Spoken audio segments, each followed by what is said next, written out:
The Ampera is Vauxhall's take on the electric car and was the first vehicle fitted with a range extender engine when it went on sale in 2012. It's a 5-door hatchback about the same size as the Insignia, and while I'm not normally a fan of futuristic-looking cars, I think the Ampera is actually quite attractive. Lifting the bonnet reveals the two power plants, a 148 bhp electric motor and an 85 bhp 1.4-litre petrol engine. It's a 4-seater, thanks to only having a pair of seats in the back, separated by this divider covering the battery pack, while the front seat occupants are faced with a touch-sensitive dashboard that's dominated by a large display screen. The transmission is automatic, and there's an on-off button rather than an ignition key. The first real surprise comes when you lift the hatchback. I was expecting boot space to be compromised by having to house the batteries, but the boot is actually a decent size. The floor also lifts up to reveal the charging cables and some secure storage space. So far, so good then. But how does the Ampera drive? Really well is the short answer. Like all electric cars, acceleration is brisk, thanks to having maximum torque available as soon as you press the accelerator. That's one of the biggest surprises if you haven't driven an electric car before.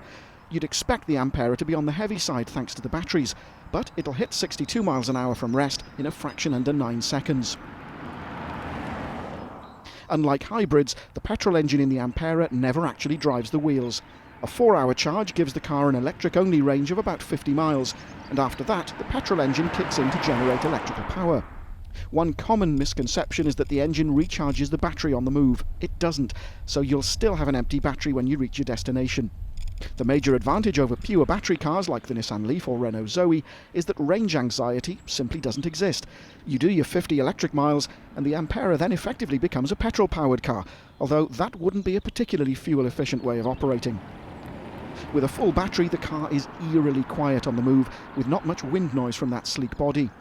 Even when the petrol engine starts up, the car still isn't that noisy, as the engine revs stay more or less constant as it's just a generator. If you do accelerate hard, while overtaking for example, the revs will rise, but there's a noticeable lag, and that's another thing that takes a little getting used to. Ride and handling are also better than I was expecting. The suspension is clearly geared towards comfort, so the car does lean a little in corners, but the Ampera handles day-to-day driving well, even pothole-covered A and B roads. 2 Ampera models are available. Both have the same power plants and transmission, with the base positive models offering a fair amount of standard equipment, including heated leather seats and a rear-view parking camera. If you opt for the more expensive Electron, you get sat-nav and Bluetooth phone integration, but to my mind the cheaper of the 2 models makes more sense. And that brings us neatly to perhaps the Ampera's biggest problem, its price. It's not cheap, with even the positive models starting at well over £30,000 after the government's £5,000 incentive. When you start to factor in fuel savings, however, and the fact that the Ampera is exempt from both road tax and the London congestion charge, it starts to make a lot more sense. For business users, the low benefit-in-kind figures might be the final clincher.